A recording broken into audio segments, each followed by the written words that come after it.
Albert Einstein ఒక ప్రఖ్యాత భౌతిక శాస్త్రవేత్త. అది మీ అందరికీ తెలిసి ఉంటుంది.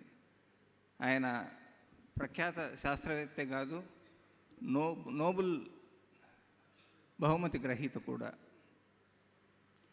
ఆయన గాంధీజీ గురించి మాట్లాడుతూ ఒక మాట అన్నారు. ఆయన గాంధీజీ గారు లాంటి వ్యక్తి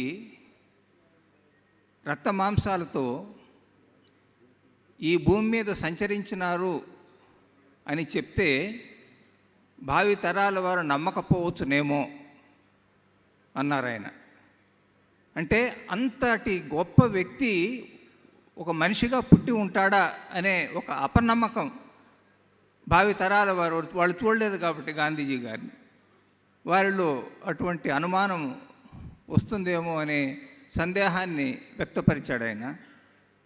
అటువంటి ఆ మాటలు 100% మన రాజశేఖర రెడ్డి గారికి వర్తిస్తాయి. ముఖ్యమంత్రి స్థానంలో ఉన్న ఒక వ్యక్తి హఠాత్తుగా మరణిస్తే కొన్ని వందల గుండెలు ఆగిపోయాయంటే భవిష్యత్తు తరాలు నమ్ముతాయా ఎవరైనా? నాకున్న పరిమిత జ్ఞానం ప్రకారం ప్రపంచంలోనే ఏ వ్యక్తి మరణానికి ఇంతమంది గుండె ఆగడం నేను వినలేదు, నేను చదవలేదు. అంతటి గొప్ప మహనీయుడు.